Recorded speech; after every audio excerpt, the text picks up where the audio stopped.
Warahmatullahi wabarakatuh. Selamat siang dan salam sejahtera untuk kita semua. Bismillahirrahmanirrahim. Alhamdulillahirabbil alamin. Wassalatu wassalamu ala asyrofil anbiya'i wal mursalin sayyidina wa maulana Muhammadin wa ala alihi wa sahbihi ajmain. Amma ba'du. Kepada yang terhormat Bapak Fahru Romzi SPD MPD selaku Kepala SMP Negeri 1 Menorjo, kepada yang terhormat Ibu Dia Tuti Warani Tias SPD selaku pengisi pada acara siang hari ini, dan tidak lupa Bapak Ibu Guru Wali kelas 7 dan kelas 8 yang berbahagia. Pertama-tama, marilah kita memanjatkan puji syukur kehadirat Allah Subhanahu wa Ta'ala yang telah melimpahkan rahmat, taufik serta hidayahnya kepada kita semua. Bahwasanya pada siang hari ini kita masih diberikan kesempatan untuk berkumpul kembali dalam acara diseminasi pemahaman budaya positif calon guru penggerak angkatan 8. Tentunya dalam keadaan sehat walafiat. Di sini saya selaku pembawa acara pada siang hari ini. Adapun susunan acara, yang pertama pembukaan, acara yang kedua sambutan dari kepala sekolah, acara yang ketiga yaitu acara inti, dan diakhiri dengan acara penutup. Baiklah, Bapak Ibu yang saya hormati, kita mulai acara yang pertama yaitu pembukaan. Mari acara pada siang hari ini kita buka dengan bacaan basmalah untuk yang beragama Islam, dan untuk yang beragama selain Islam bisa menyesuaikan. Mari saya hentakkan. Bismillahirrahmanirrahim. Terima kasih. Kita lanjutkan acara yang kedua yaitu sambutan dari Kepala Sekolah SMP Negeri 1 Menorjo kepada beliau Bapak Fahru Romzi SPD MPD. Kami persilakan.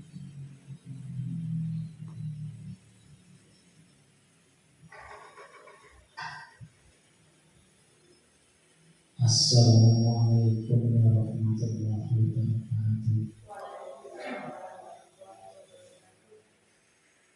Alhamdulillah, wasyukurillah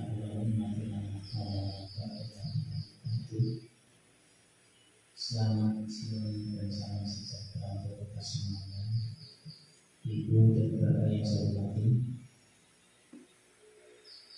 alhamdulillah pada siang ini kita bisa bersama-sama berkumpul dalam acara diseminasi aksi nyata budaya positif dari calon guru penggerak SMP 1 Menorjo dalam pada sekolah ini. Yang pertama, saya terima kasih atas terselenggaranya acara pada siang hari ini. Ini adalah bentuk satu kemajuan yang luar biasa bagi Bapak Ibu guru yang sudah masuk dalam guru penggerak, walaupun Ibu Dia ini masih calon guru penggerak karena masih harus menyelesaikan rangkaian kegiatan yang harus dilalui beberapa tahap. Tentunya ini sebuah hal yang sangat positif sekali, karena guru penggerak ini nanti mestinya harus bisa memberikan inspirasi dan juga bisa menggerakkan, memobilisasi teman-teman di dalam rangka peningkatan kualitas dan kompetensi bagi Bapak Ibu guru. Karena itu Bapak Ibu, nanti acara ini adalah aksi nyata, nanti langsung bisa Bapak Ibu bersama-sama belajar dari calon guru penggerak ini yang tentunya nanti sangat bermanfaat sekali buat kita semuanya. Dan juga Bapak Ibu, bahwa kegiatan yang semacam ini memang harus terus dilakukan supaya nanti ada penambahan ilmu pengetahuan yang selalu harus update bagi Bapak Ibu. Di antaranya adalah kegiatan aksi nyata pada siang hari. Saya sekali lagi mengucapkan terima kasih pada pujian yang telah melaksanakan acara ini yang bisa melibatkan dari Bapak Ibu, walaupun semua tidak bisa mengikuti karena memang ada keterbatasan. Dan ini saya harapkan nanti Bapak Ibu, setidaknya Bapak Ibu yang mengikuti kegiatan ini nanti ada nilai positif, ada nilai yang sangat bermanfaat untuk anak didik kita. Kiranya itu Bapak Ibu yang saya sampaikan, nanti kita tetap semangat untuk mengikuti acara ini, karena Bapak Ibu jangan khawatir, BBM-nya sudah ada di depan Bapak Ibu semuanya. Nanti sendiri Bapak Ibu nyapi untuk mengisi BBM kita sampai ya Bu, jangan terlalu serius, tetapi santai, tetapi terlaksana. Kiranya itu harapan kami Bapak Ibu. Saya berharap nanti juga muncul calon-calon guru penggerak lagi untuk SMP kita.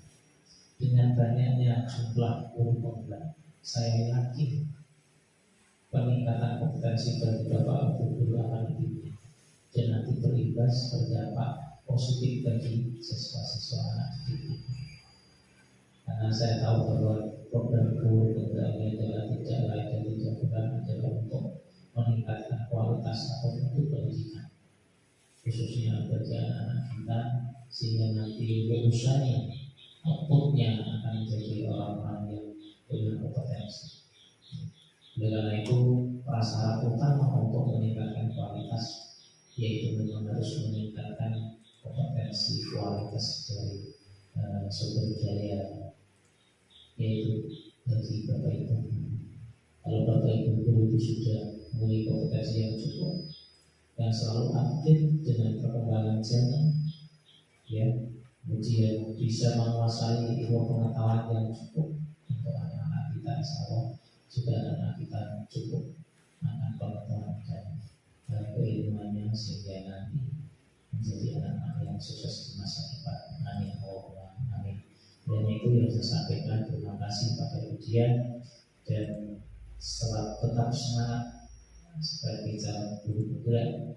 Semoga nanti resmi menjadi guru penggerak, apalagi ini kompetensinya sudah selalu ditingkatkan. Sebentar lagi ujian tidak lagi CMPD tapi MPD. Kemudian juga ujian itu dan yang lain nanti bisa menyusul CMPD yang lain. Siapa tahu nanti besok 10 tahun yang akan datang SMP 1 Purworejo sudah S2 semua, bahkan ada yang S3. Jadi jangan untuk kemungkinan yang muda-muda itu selalu berprestasi, berkarya. Demikian Bapak Ibu yang saya sampaikan. Terima kasih. Semoga kegiatan ini bisa terlaksana dengan sebaik-baiknya sesuai dengan harapan dari calon guru penggerak Ibu Dian Warangan. Tias, Topi Warangan Tias. Ya, terima kasih. Assalamualaikum warahmatullahi wabarakatuh.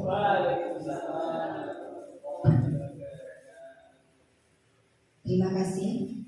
Kita lanjutkan acara yang ketiga, yaitu acara inti.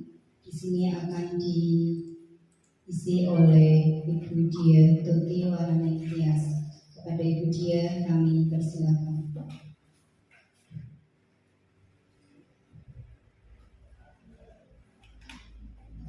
Selamat siang Bapak Ibu semuanya. Yang saya hormati Bapak Pahlur Ronji SPD MPD dan juga Bapak Ibu Guru Wali kelas 7 dan juga Wali kelas 8. Saat ini saya berdiri di depan panjenengan semua bukan karena saya lebih pandai dari Bapak Ibu, tetapi kita di sini sama-sama belajar dalam rangka saya sebagai calon guru penggerak angkatan 8. Di sini saya melakukan aksi nyata modul 1.4 tentang budaya positif. Untuk itu saya harapkan Bapak Ibu semuanya untuk dapat mengikuti acara ini sampai dengan selesai. Begitu ya Bapak Ibu. Ya, terima kasih. Saya akan langsung saja memulai presentasi saya pada saat ini. Saya sambil berdiri ya Bapak Ibu. Ya. Tadi duduk dulu. Ini disuruh berdiri tapi masih duduk terus.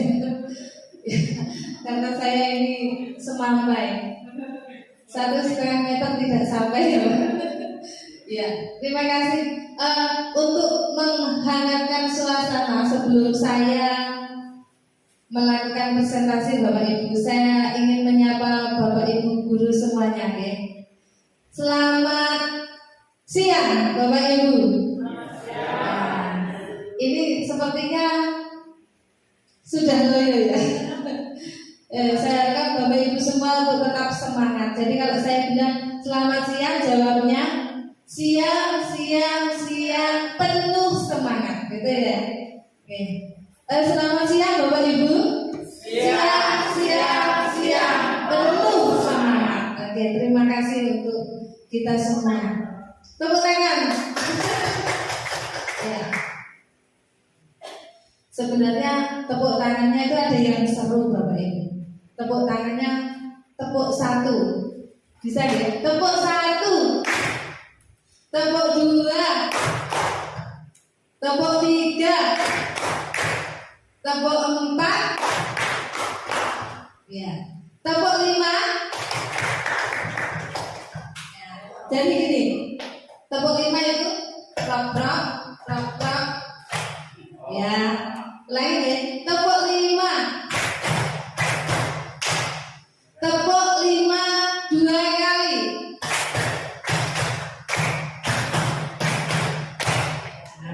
Terima kasih. kayak anak-anak TK, tapi tidak apa-apa, itu untuk menyemangati kita Bapak Ibu. Ya. Di sini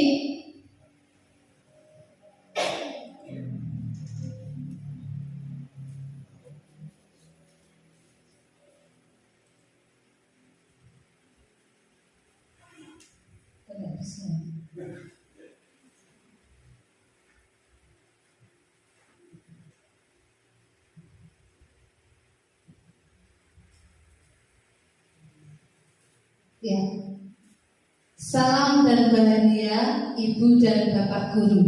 Ya, di sini di calon guru penggerak, di dalam setiap momen apapun kita disuruh memberi salam dan bahagia Ibu dan Bapak guru. Kenapa disebut Ibu dan Bapak guru? Ya, kalau dulu ya, oke ya, kalau dulu di sana malah nggak kelihatan kamera kan? Ya, karena ibu sekarang itu setara dengan bapak-bapak, jadi ibu dan bapak guru. Ya, kalau dulu pasti selalu bapak dan ibu guru. Di dalam guru penggerak itu selalu dikatakan bahwa ibu dan bapak guru. Di sini kita harus bergerak, tergerak dan juga menggerakkan. Ya, ini adalah profil saya Bapak Ibu, nama, nomor HP, ya mungkin mungkin Bapak Ibu yang ingin menghubungi saya bisa lewat email ataupun HP yang ada, dan juga karya-karya saya ada di YouTube. Mungkin Bapak Ibu bisa melihat apa yang saya lakukan selama 2 bulan ini ada di YouTube saya semua. Jadi Bapak Ibu guru kalau ingin melihat bagaimana sih apa sih yang dilakukan Budia selama ini sampai malam-malam, itu ada di YouTube semua Bapak Ibu ya. Itu. Selanjutnya, nah ini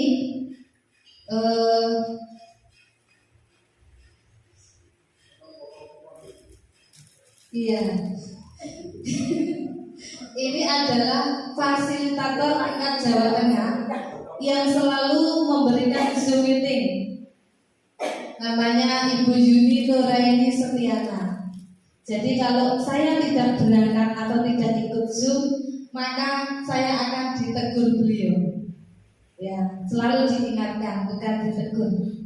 Yang ini adalah pengajar praktik.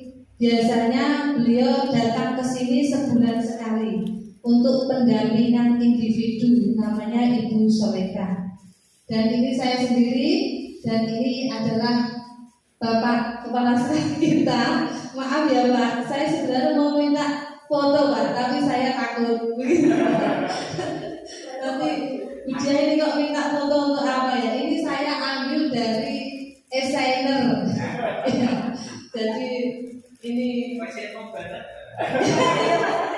ya, walaupun umur kita semakin tua, jiwa kita harus tetap muda. Oke, kita langsung ke intinya. Di sini Bapak Ibu semua, di dalam Ki Hajar Dewantara kita mempunyai tujuan pendidikan. Tujuan pendidikan dalam kurikulum merdeka ini, yaitu pendidikan adalah menuntun segala kekuatan kodrat yang ada pada anak-anak agar mereka mendapat keselamatan dan kebahagiaan setinggi-tingginya, baik sebagai manusia maupun sebagai masyarakat.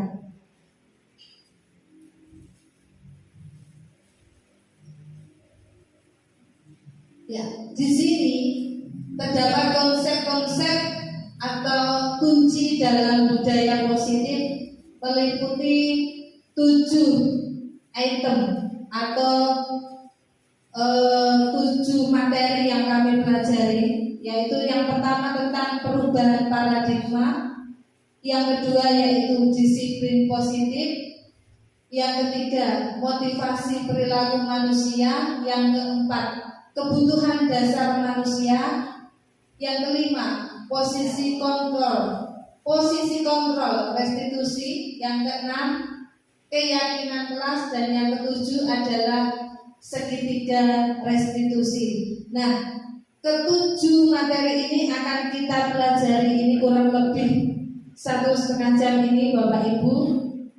Untuk itu kita nanti bisa komitmen supaya mengikuti sampai selesai. Nah, di sini ada pertanyaan pemantik Bapak Ibu.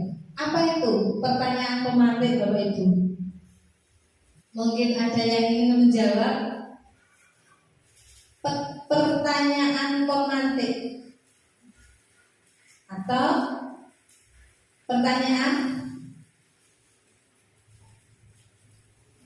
umpan ya, bisa kalau kita mancing kita kasih umpan maka ikannya akan datang gitu ya. Atau bisa disebut dengan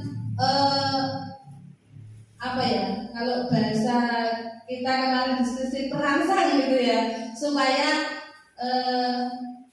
terjadi diskusi yang baik. Nah, di sini Bapak Ibu, apakah Anda setuju dengan pernyataan ini? Bahwa yang pertama, hukuman dapat mendisiplinkan anak. Yang kedua, pemberian hukuman dengan hal positif seperti membaca, membersihkan halaman sekolah, itu dapat meningkatkan disiplin anak. Yang ketiga, memberi penghargaan dapat meningkatkan motivasi belajar anak. Bagaimana menurut Bapak Ibu? Ini bisa kita jawab dalam perenungan kita masing-masing. Sebelum kita menjawab itu, kita akan belajar untuk eksplorasi konsep yang pertama, yaitu tentang perubahan paradigma. Eksplorasi yaitu penggalian atau mengkaji, mencari, menguraikan. Yang pertama yaitu perubahan paradigma. Nah, Bapak Ibu di sini nanti akan saya kasih kertas. Bisa yang berpasang-pasangan ya, mungkin Pak Majid berpasangan sama Pak Umar ya. Ya, satu kertas saya bagikan. Satu kelompok 2 orang, tapi satu saja yang saya kasih kertas. Silakan tuliskan apa yang paling berharga bagi Bapak Ibu guru semuanya. Yang paling berharga, ya, ya, bojo, suami atau istri. Ya, silakan Bapak Ibu tulis di kertas tersebut. Ini bolpennya, saya sediakan bolpen.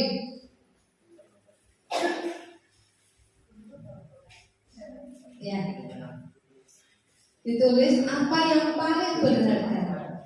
Kemudian setelah Ibu Bapak tulis, silakan digenggam erat.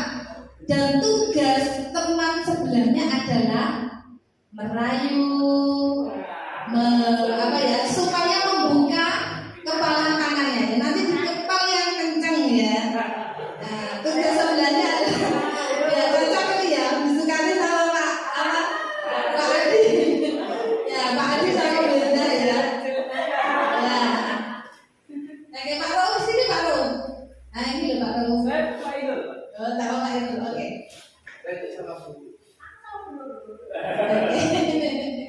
Ya, sudah digenggam yang kencang.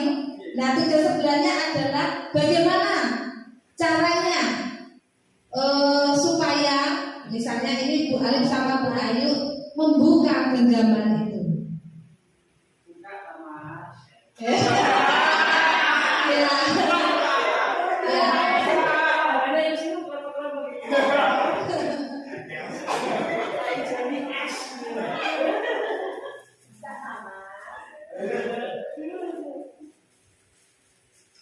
Sudah digenggam? Ya. Saya hitung nanti sampai di hitungan ke 10 kira-kira bisa terbuka atau tidak itu tergantung dari Bapak Ibu. Nah, ya, siap digenggam? Ya, silakan digenggam. Mulai ya, 1, 3, yuk dimulai ya.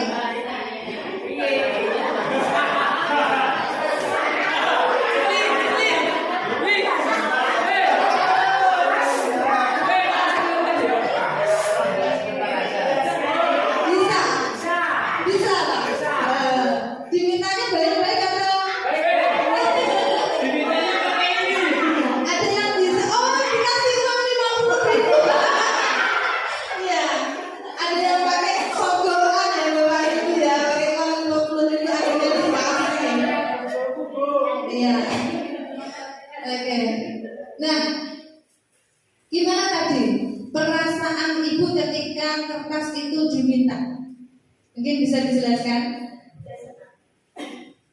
Kalau yang merayu Bu Alif pengen tahu rasanya. Apa ya? Belum tentu dia. Belum tentu dia. Bu Alif belum mencapai. Iya, belum sampai menyentuh. Belum. Iya.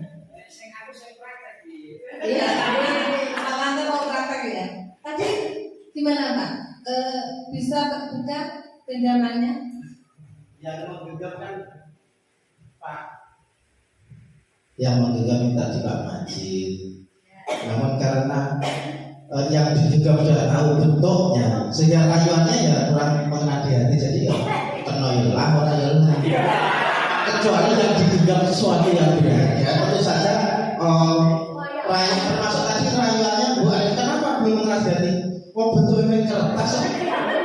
Jadi genggaman itu orang akan berusaha ikhtiar maksimal ketika tahu apa cita-cita yang akan diharapkan.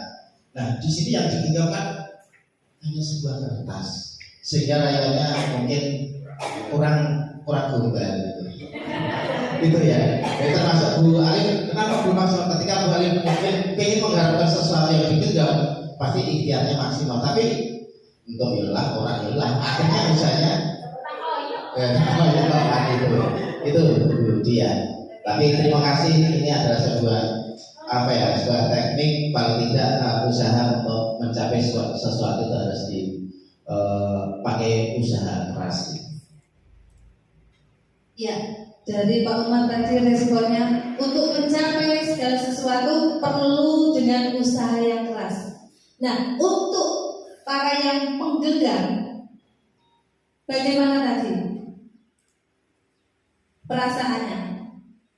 Kita harus mempertahankan apa yang berharga untuk kita. Ya, dengan godaan apapun kita tidak akan bisa melepaskan apa yang berharga bagi kita. Ya, lanjutnya.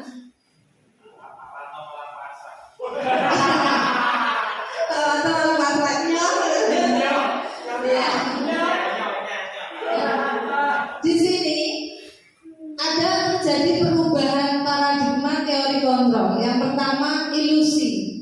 Guru mengontrol murid. Jadi seakan-akan misalnya kita coba kamu buka, seandainya kita sebagai guru, maka anak yang memegang itu pasti akan merasa takut. Akhirnya dia membuka kertas. Yang kedua, bahwa titik kritik dan membuat orang merasa bersalah dapat menguatkan karakter. Ya. Yang ketiga, bahwa semua penguatan positif efektif dan bermanfaat. Orang dewasa memiliki hak untuk memaksa, itu tadi ya. Kata-kata bahwa kalau orang dewasa itu berhak untuk memaksa anak. Nah, di situ. Selanjutnya, nah, ini perubahan paradigma stimulus respon atau teori kontrol. Di sini siapa sesungguhnya yang memiliki kontrol? Di sini ada stimulus responnya dan juga teori kontrolnya. Misalnya di sini kita mencoba mengubah orang agar berpandangan sama dengan kita. Tetapi teorinya mengatakan bahwa kita berusaha memahami pandangan orang lain tentang dunia. Perilaku buruk diibaratkan sebagai suatu kesalahan. Tetapi menurut teori kontrol, semua perilaku memiliki tujuan, baik itu perilaku buruk maupun perilaku yang baik. Ini dan seterusnya. Nah, kita sudah menyelesaikan yang pertama tentang perubahan paradigma. Yang kedua yaitu tentang eksplorasi konsep. Yang kedua yaitu disiplin positif. Bapak Ibu, di sini apakah makna disiplin? Ketika kita mendengar kata disiplin, ya, kebanyakan orang menghubungkan dengan tata tertib, teratur, kepatuhan kepada peraturan. Ada juga yang mengatakan bahwa ketika kita mengutamakan disiplin, maka anak-anak kita akan menjadi baik. Nah, teori itu benar atau tidak? Padahal dari bahasa Latin disiplina yang artinya yaitu belajar. Tetapi kebanyakan orang mengatakan bahwa disiplin itu bersifat atau taat kepada tata tertib. Nah ini ya, di dalam budaya kita kata disiplin telah berubah menjadi sesuatu yang dilakukan seseorang pada orang lain untuk mendapatkan kepatuhan. Kita cenderung menghubungkan kata disiplin dengan dengan ketidaknyamanan, bukan dengan apa yang kita hargai atau pencapaian suatu tujuan mulia. Nah, di sini disiplin positif melingkupi teori-teori kontrol dari William Glasser. Di sini Bapak Ibu dapat melihat bahwa di dalam diri seseorang itu ada tipe-tipe orang yang suka menghindari hukuman. Orang yang menghindari hukuman contohnya begini, oh aku berangkat kerja supaya aku tidak ditegur oleh kepala sekolah. Aku berangkat pagi supaya aku tidak dihukum bapak ibu guru. Ada juga yang ingin mendapat imbalan, oh aku berangkat kerja pagi-pagi supaya aku mendapatkan imbalan, contohnya misalnya hadiah dan lain sebagainya.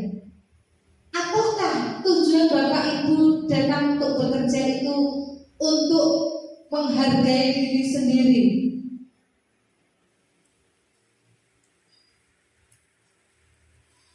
Ya, saya tak salah kerja.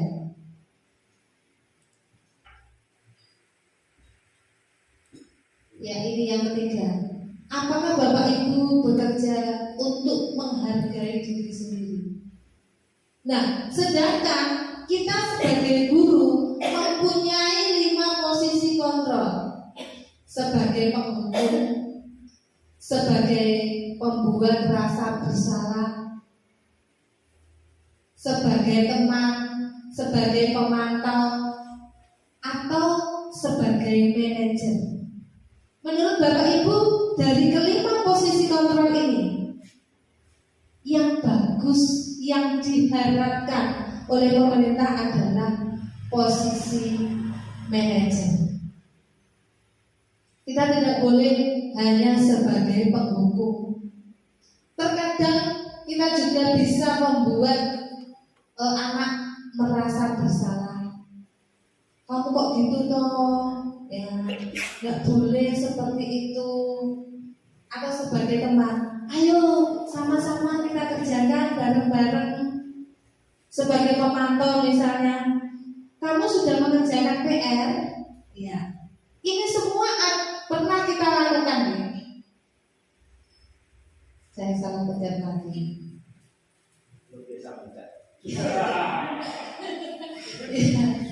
Ya, semua ini pernah kita lakukan.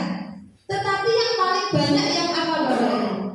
Terkadang sebagai penghukum, kamu nggak mengerjakan PR di sana keluar, ya, keluar BK misalnya.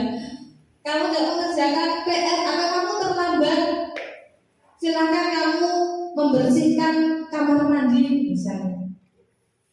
Nah, ini semua jika kita lakukan Bapak Ibu, ini hanya sebagai motivasi dari luar, ya, tidak bisa mencapai disiplin yang positif. Nah, di dalam posisi kontrol manajer ini nanti kita juga akan belajar tentang segitiga restitusi di poin ke-7 nanti. Selanjutnya,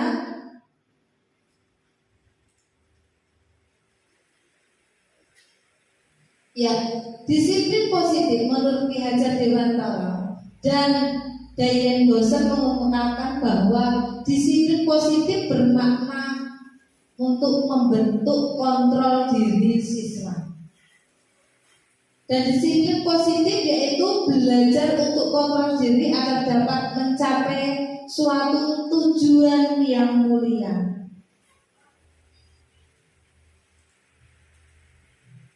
Nah, di sini Bapak Ibu, di dalam disiplin positif kita juga akan belajar tentang nilai-nilai kebajikan universal.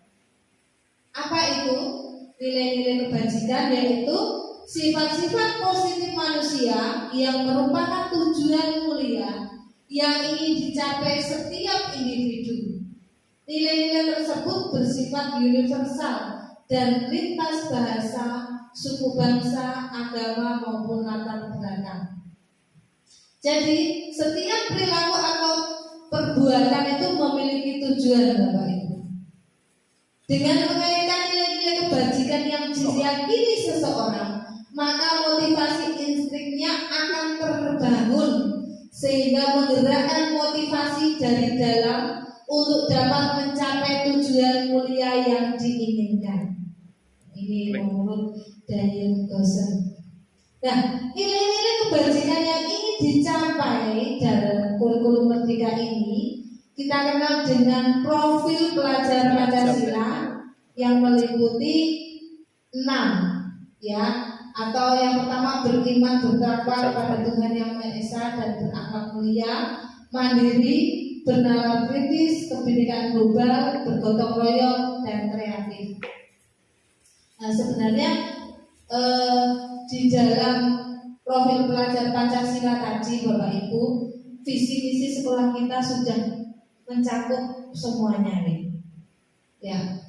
Yang ketiga, kita akan belajar tentang motivasi perilaku manusia.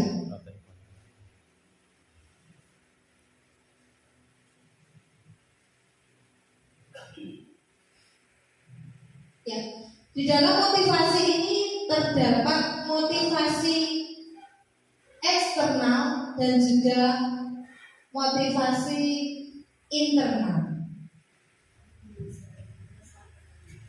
Nah, di sini motivasi eksternal biasanya untuk menghindari ketidaknyamanan atau hukuman. Apa sih yang terjadi apabila saya tidak melakukannya? Biasanya contohnya seperti itu. Yang kedua yaitu untuk mendapatkan imbalan dari orang lain atau institusi. Apa yang akan saya dapatkan apabila saya melakukannya? Yang ketiga yaitu motivasi internal. Ini adalah tujuan disiplin positif untuk menghargai diri sendiri. Ya. Oke, yang selanjutnya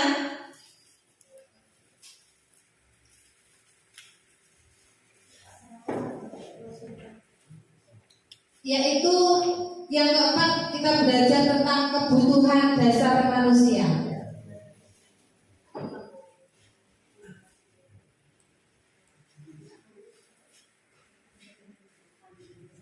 Di sini mencakup 5 kebutuhan dasar manusia. Yang pertama yaitu tentang kasih sayang, ingin rasa dikasihi, disayangi, rasa diterima.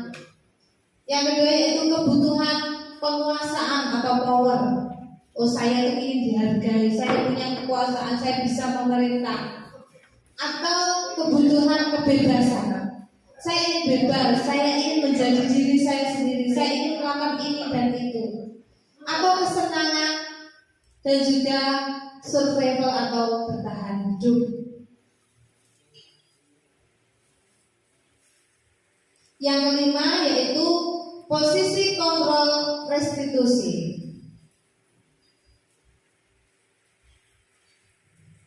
Nah, Bapak Ibu, di sini apa itu sih restitusi? Ya, restitusi adalah proses menciptakan kondisi bagi murid untuk memperbaiki kesalahan mereka sehingga mereka bisa kembali pada kelompok mereka dengan karakter yang lebih kuat. Restitusi juga merupakan proses kolaboratif yang mengajarkan murid untuk mencapai solusi untuk masalah mereka dan membantu murid berpikir tentang orang seperti apa mereka dan ingin menjadi apa nantinya, atau bagaimana mereka harus memperlakukan orang lain. Nah, di sini ada 9 ciri-ciri restitusi. Yang pertama, bukan untuk menebus kesalahan, namun untuk belajar dari kesalahan. Yang selanjutnya yaitu memperbaiki hubungan. Yang ketiga yaitu tawaran, bukan paksaan. Di sini adalah tawaran atau pilihan, disuruh memilih. Restitusi menuntut untuk melihat ke dalam diri. Restitusi mencari kebutuhan dasar yang mendasari tindakan. Yang selanjutnya adalah cara yang paling baik restitusi diri. Restitusi fokus pada karakter bukan tindakan. Yang selanjutnya adalah mencari solusi. Yang terakhir adalah mengembalikan murid yang berbuat salah kepada kelompoknya. Bapak Ibu, ini ada video.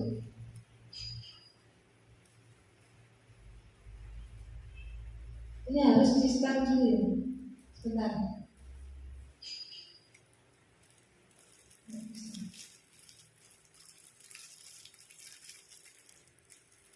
Kita lagi. Nggak bisa.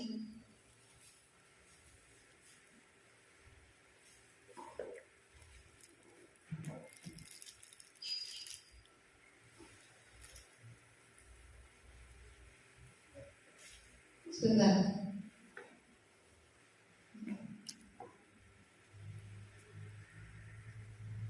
Satu, dua, tiga. Ya, Bapak Ibu, ini ada video. Dampak yang terjadi pada murid ketika guru berada pada posisi pemukul adalah murid cenderung akan memberontak, bahkan menyimpan dendam.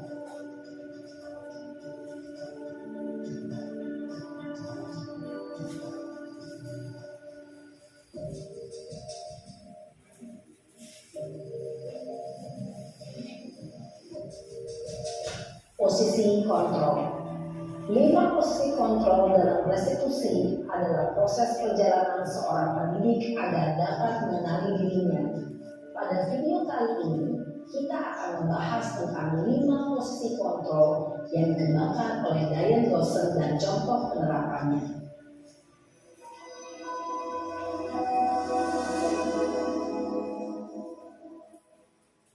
5 posisi kontrol itu adalah: 1. Posisi penghukum. 2. Posisi pembuat merasa bersalah. 3. Posisi teman. 4. Posisi pemantau atau monitor.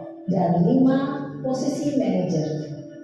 Untuk lebih memahami kelima posisi tersebut, mari kita saksikan kasus Naren yang terlambat hadir 20 menit di sekolah dan melihat bagaimana kelima posisi kontrol dalam menghadapi masalah tersebut.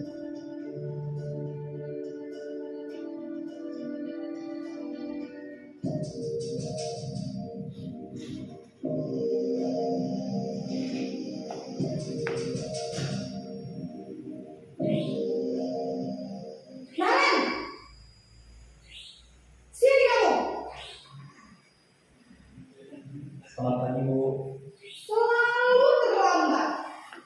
Kamu deh, pasti terlambat. Maaf, Bu. Saya Apa? Apa coba? Alasan kamu apa lagi? Kapan sih kamu tidak terlambat? Malas sekali ya kamu jadi anak. saya Dasar pemalas. Gak kapok-kapok sih kamu. Sudah berapa kali terlambat? Sana, kamu keliling lapangan basket 2 kali. kenapa saya harus keliling lapangan basket, Bu? Kenapa? Karena saya ibu. Berani-beraninya jawab. Sudah terlambat, masih berani jawab pula. Sekarang, keliling lapangan basket 5 kali sekalian. Biar kapok. Cepat. Pergi sana ke lapangan basket. Posisi penghukum biasanya berbicara dengan nada tinggi, menghardik, menunjuk-nunjuk, menyakiti, dan menyindir. Hukuman bisa berupa fisik maupun psikis. Ibu dan bapak guru hebat. Dampak yang terjadi pada murid ketika guru berada pada posisi penghukum adalah murid cenderung akan memberontak, bahkan menyimpan dendam.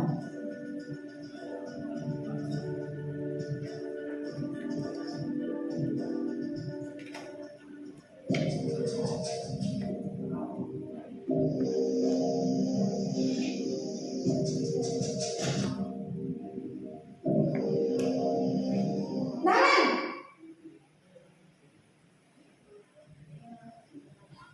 Selamat pagi, Bu. Naren! Kamu kenapa terlambat lagi, nak? Ya Tuhan, Naren.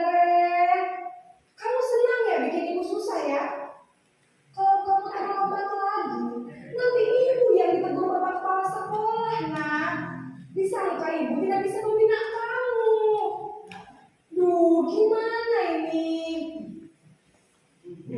Maaf Bu. Aduh Gusti Naren. Kamu suka ya ditegur bapak kepala sekolah? Terus sekarang ibu harus tulis apa ini di buku absen? Ini kamu jelas terlambat loh. Ibu harus apa coba? Maaf Bu. Maaf sekali. Ya sudah, lain kali jangan bikin ibu susah lagi ya nak ya. Ibu tidak akan apa-apa lagi kalau kamu begini terus. Bisa jantungan kalau ibu tegur bapak kepala sekolah. Sana cepat ke kelas. Maaf ya Bu. Maaf sekali. Posisi pembuat rasa bersalah berbicara dengan nada tenang, cenderung lembut. Namun kata-kata yang diutarakan membuat murid merasa menjadi orang yang gagal, memandang buruk dirinya sendiri, merasa tidak berharga, dan tidak sanggup membahagiakan orang lain. Ketika guru mengambil posisi pembuat rasa bersalah, murid akan menganggap dirinya yang bersalah dan ia akan menyimpan emosi negatif tersebut di dalam dirinya.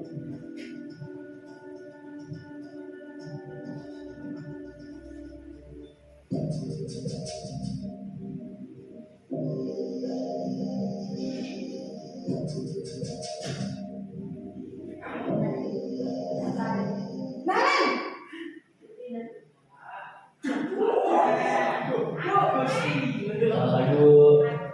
Wah, sudah jam berapa ini nak? Terlambat lagi ya sayang. Iya Bu. Habis ibu saya belum membangunkan saya Bu. Kamu malah menyalahkan ibu kamu. Kamu bukannya anak yang larinya paling kencang. Kok terlambat sih? Iya Bu. Saya memang terlambat bangun tadi. Jadi biarpun saya lari kencang, tetap gak kesenjar Bu. Ya sudah sana. Nanti lain kali larinya lebih kencang lagi ya. Biar gak terlambat lagi. Bikin seneng ibu demi ibu. Bisa kan? Bisa lah Bu. Ya sudah sana masuk kelas. Ibu beresin urusan absen kamu. Kamu ini ada-ada saja. Dalam posisi teman, guru berbicara dengan nada suara ramah, akrab, cenderung bersenda gurau untuk menjaga suasana tempat santai. Murid akan merasa senang, aman, dan akrab dengan guru. Identitas yang tercipta adalah identitas sukses atau berhasil. Namun, perlu diingat, karena ini masih dorongan eksternal, maka ada faktor ketergantungan dari murid kepada orang tertentu. Di sini guru aksennya, sehingga di lain waktu murid bisa berperilaku baik, namun hanya kepada orang-orang tertentu saja.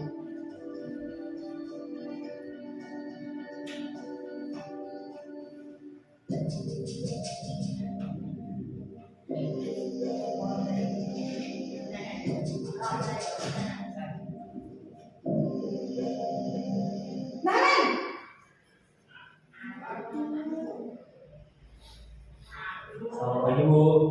Naren, apa peraturan sekolah kita tentang jam berapa kita harus masuk sekolah, nak? Kita harus di sekolah jam 7 Bu. Iya betul, sekarang sudah jam 7.20. Naren sudah tahu konsekuensinya jika terlambat hadir. Paham Bu. Saya harus tinggal kelas pas jam istirahat selama 20 menit. Iya benar, konsekuensinya demikian. Jadi nanti jam 9.30 pas istirahat, kamu harus tinggal di kelas, kerjakan tugas tambahan untuk ketertinggalan kamu, ya? Baik Bu. Posisi pemantau mengandalkan penghitungan atau data untuk mengontrol murid. Guru mengarahkan murid berdasarkan peraturan dan konsekuensi. Seorang pemantau menunjukkan bahasa tubuh dan ekspresi wajah yang datar dan cenderung formal.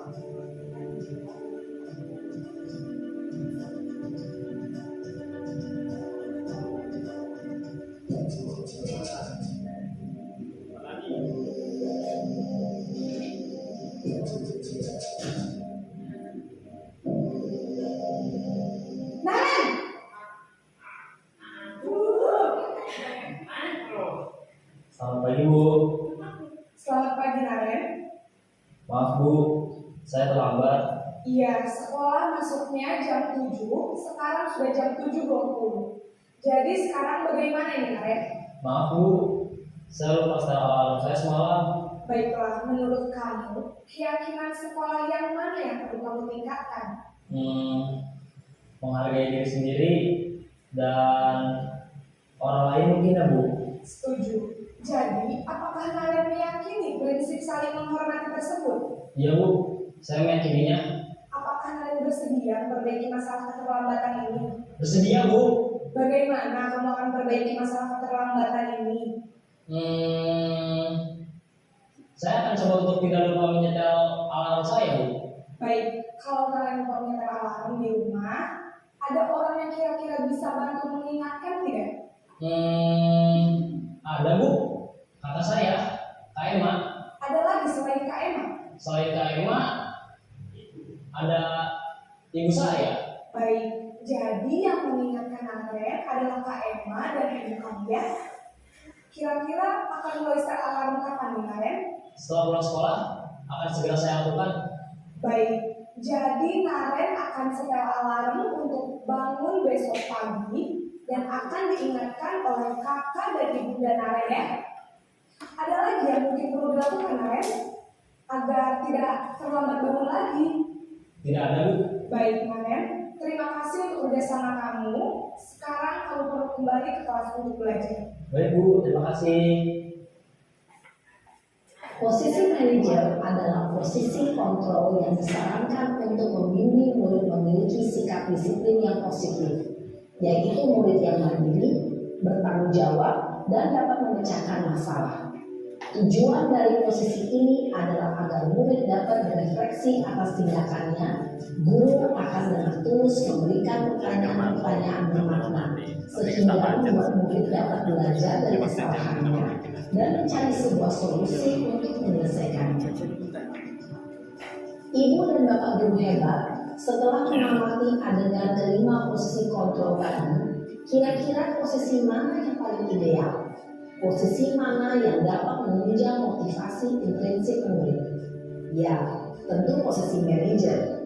Posisi ini memang posisi ideal yang ingin dituju setiap pendidik.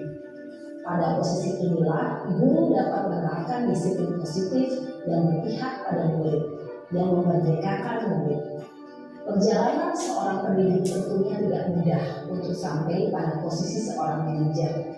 Namun, tujuan kita pasti, yaitu menciptakan anak murid yang mandiri, merdeka, dan bertanggung jawab.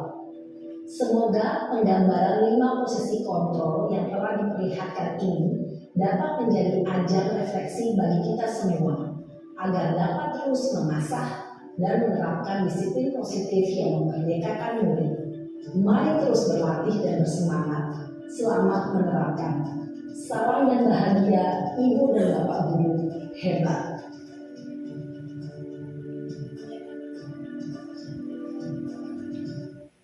Ya, itu tadi Bapak Ibu video tentang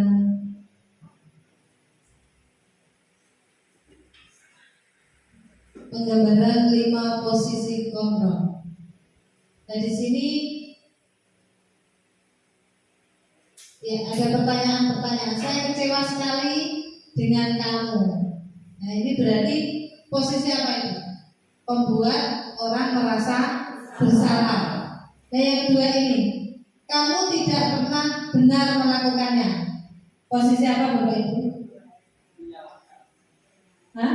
Tadi kan ada posisi penghukum, pembuat rasa bersalah, posisi teman, terus pemantau atau posisi manajer. Kalau kamu tidak pernah benar melakukannya, posisi kita lihat, iya penghukum, betul sekali Pak Dian. Yang ketiga, ayolah lakukan demi ibu atau bapak. Teman, iya pintar sekali ya. Selanjutnya, apakah kamu mau mendapatkan stiker bintang hari ini? Posisi apa Bapak Ibu?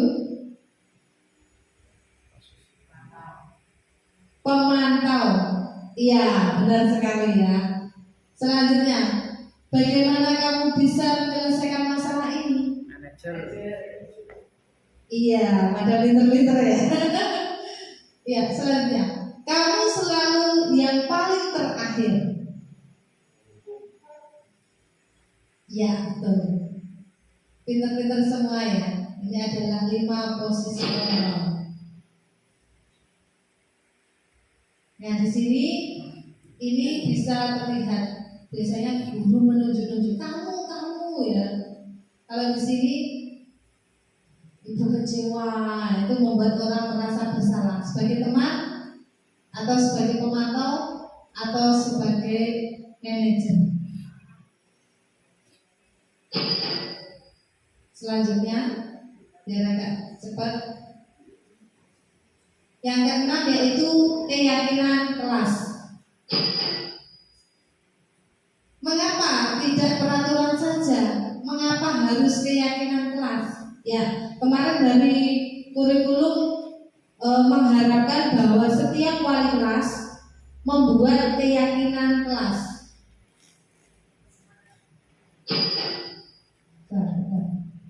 Saya salah baca lagi. Ya, berdasarkan tentang nilai-nilai kebajikan bahwa menekankan pada keyakinan seseorang akan lebih memotivasi seseorang dari dalam. Jadi kalau kita membuat keyakinan kelas bersama dengan anak, itu tidak ada kata terpaksa karena sudah kesepakatan. Atau keyakinan kelas ini juga bisa disebut kesepakatan kelas. Jadi bapak dan ibu guru bisa membuat keyakinan kelas di kelasnya masing-masing. Nah, kalau ada pertanyaan, yang membuat keyakinan kelas itu wali kelas atau guru mapel bapak ibu? Atau dua-duanya? Siswa. Ya. Siswa dan bersama wali. Siswa bersama wali kelas? Boleh. Boleh nggak bersama keyakinan kelas itu dengan guru mapel? Menurut bapak ibu? Boleh. Contohnya, misalnya Pak Adi bahasa Inggris. Anak-anak, ya, kita akan membuat keyakinan kelas. Bagaimana kalau kita di pelajaran saya bahasa Inggris, kita menggunakan percakapan bahasa Inggris di jam pelajaran saya, misalnya seperti ini. Boleh ya? Nah, kalau bahasa Jawa bisa ya Bu? Ya, bisa. Jadi keyakinan kelas itu silakan Bapak Ibu buat, tidak perlu banyak-banyak Bu. Supaya apa? Supaya akan selalu diingat anak. Jangan sampai 1, 2, 3, 4 sampai banyak. Misalnya 5 atau 4, tapi itu sudah mencakup keseluruhan. Misalnya menghargai orang lain, meliputi apa? Gak boleh berbicara kotor, harus gak boleh mencubit, gak boleh apa. Itu kan ada di kelas anak-anak kita. Ya, ini membentukkan keyakinan kelas. Keyakinan kelas itu lebih abstrak dari peraturan yang lebih rinci dan konkret. Keyakinan kelas berupa pertanyaan-pertanyaan universal. Keyakinan kelas sebenarnya tidak terlalu banyak sehingga mudah diingat dan dipahami oleh semua warga kelas. Semua warga kelas sebenarnya ikut berkontribusi dalam pembuatan keyakinan kelas lewat kegiatan curah pendapat atau bersedia meninjau kembali keyakinan kelas dari waktu ke waktu. Berarti keyakinan kelas itu boleh berubah tidak? Boleh. Jadi menurut kesepakatan, misalnya ini perlu ditambahkan keyakinan kelas, boleh, diperbolehkan. Selanjutnya yaitu, nah ini bedanya peraturan dan keyakinan kelas Bapak Ibu. Misalnya ini peraturan, selalu kembalikan buku ke tempatnya. Keyakinan kelasnya adalah tanggung jawab, mengerjakan PR juga tanggung jawab. Terus piket juga tanggung jawab. Jadi tanggung jawab itu nanti kita akan jelaskan bahwa meliputi ini. Jadi anak lebih paham. Dilarang mengganggu orang lain sama dengan menghormati orang lain. Tidak boleh membuli ya. Kadang tuh anak itu kalau bahasa Jawanya koyok-koyokan. Yang ketiga yaitu hadir di sekolah 15 menit sebelum pembelajaran dimulai. Ini bisa menghormati orang lain atau berkomitmen atau bisa masuk di tanggung jawab ya. Dilarang melakukan kekerasan, keselamatan atau menghormati orang lain. Dilarang menggunakan narkoba, ini untuk kesehatan. Bergantian atau menunggu giliran, menghormati orang lain atau bersabar. Gunakan masker, jangan berlari di kelas atau koridor. Nah, ini adalah keyakinan-keyakinan kelas yang akan kita buat di kelas kita masing-masing. Mungkin Bapak Ibu ada yang sudah membuat? Belum, sudah ya, oke. Ada yang sudah, ada yang belum. Nah, boleh. Iya. Ada tulisan yang itu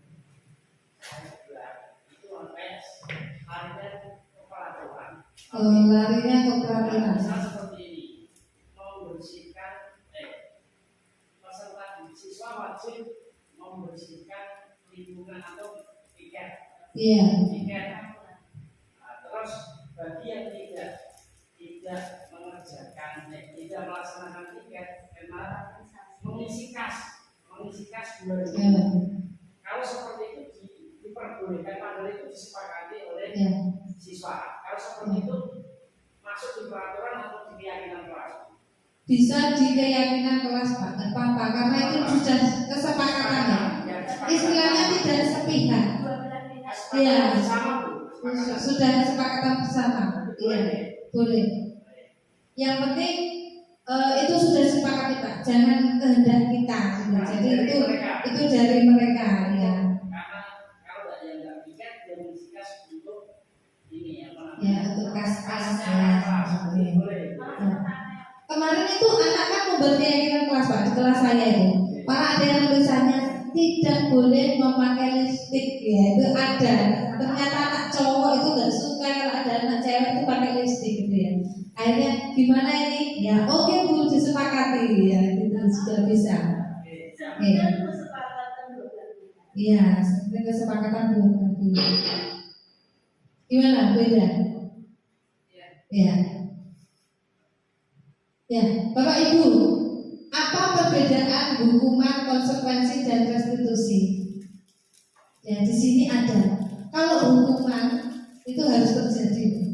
Jadi hukuman dan konsekuensi hampir sama. Walaupun itu sudah disepakati. Biasanya hukuman itu orang yang berwenang, biasanya ya, guru gitu. Sana nyiram bunga, misalnya dan lain sebagainya. Di sini bisa kita lihat ya. Tetapi kalau restitusi itu dengan pilihan. Misalnya kita menangani anak yang terlambat tadi. Mulai kapan kamu akan tidak datang terlambat? Ditanyakan kembali ke anak. Ya, bagaimana ini sikap kamu kok seperti ini? Ya, ditunjukkan apa keyakinan kelas kita misalnya. Kita harus menghargai orang lain, menghormati orang lain. Oh, berarti dia misalnya membuli ya, itu kita tanya seperti itu. Ya, kita nggak boleh langsung, oh kamu tuh salah gitu. Kita nggak boleh. Menurut restitusi kita harus menanyakan kembali keyakinan kelas. Lalu apa yang dilakukan oleh siswa? Apa yang akan kamu lakukan kalau kamu sudah tahu bahwa kamu bersalah? Jadi anak menemukan mencari solusi tersendiri.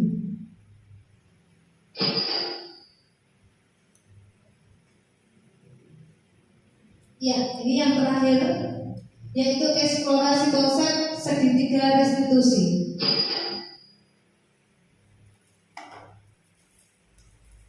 Nah, ini yang pertama yaitu validasi kebutuhan Bapak Ibu. Atau yang pertama adalah menstabilkan identitas dulu. Kalau ada anak yang bersalah tadi, kita katakan bahwa setiap orang pasti pernah melakukan kesalahan. Contohnya seperti itu. Kamu bukan satu-satunya yang pernah melakukan ini. Jadi anak merasa bahwa saya pun sebagai guru kamu juga pernah melakukan kesalahan. Ya. Lalu kita menanyakan keyakinan. Kamu ingin menjadi orang seperti apa? Atau ketika kamu tahu itu salah, apa yang akan kamu lakukan? Nanti anak menjelaskan ini. Dan yang ketiga, kita menanyakan ini, kamu tentu punya alasan. Seandainya dia terlambat, seandainya dia membuli, seandainya dia memukul temannya, kita harus tahu alasannya apa. Lalu kita akan menanyakan lagi, nah, bagaimana caranya supaya kamu dapat memperbaiki kesalahanmu? Itu ya.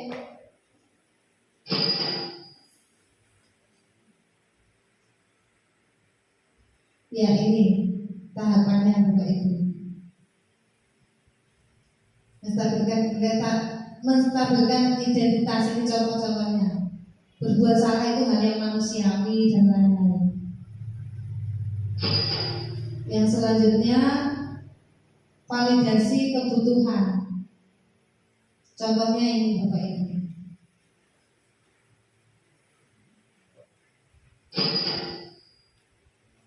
Yang ketiga, yaitu menanyakan keyakinan. Nah ini, apa nilai yang kita percaya di kelas atau di sekolah kita? Kita tanyakan kembali jika anak melakukan kesalahan.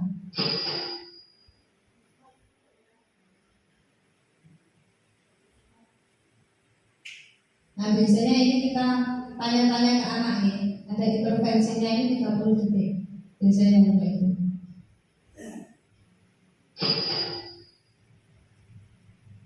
Ya, sampai di sini Bapak Ibu materi kita. Terima kasih karena sudah mengikuti dari awal sampai akhir. Dan ya, kita akan tepuk lagi ya versi yang kedua. Tepuknya gini Bapak Ibu. Kalau tepuk satu, rock, sek, do. Share ya, share. Oke. Tepuk satu, rock, share, do. Tepuk dua, rock, share, do. Tepuk tiga, rock, share, do. Coba Bapak Ibu sendiri. Tepuk 3, 2, 1. Rock, share, do.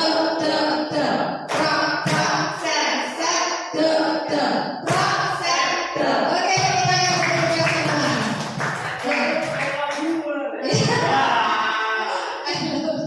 Thank you Bapak Ibu semuanya ya. Oke, saya kembalikan ke Bu Nurul.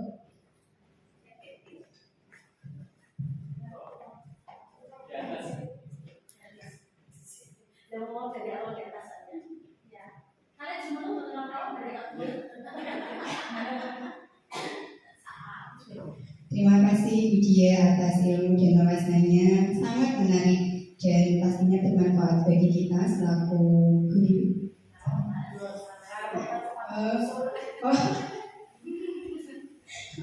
Saya belum berani mengamini itu. Next. Bapak Ibu yang saya hormati, kita lanjutkan acara yang terakhir yaitu penutup. Sebelum acara kita tutup pada sore hari ini, di sini saya selaku pembawa acara dari awal sampai akhir. Apabila ada tutur kata yang salah atau keliru, mohon maaf yang sebesar-besarnya. Saya akhiri, wabillahi taufiq wal hidayah. Wassalamualaikum warahmatullahi wabarakatuh. Waalaikumsalam warahmatullahi wabarakatuh.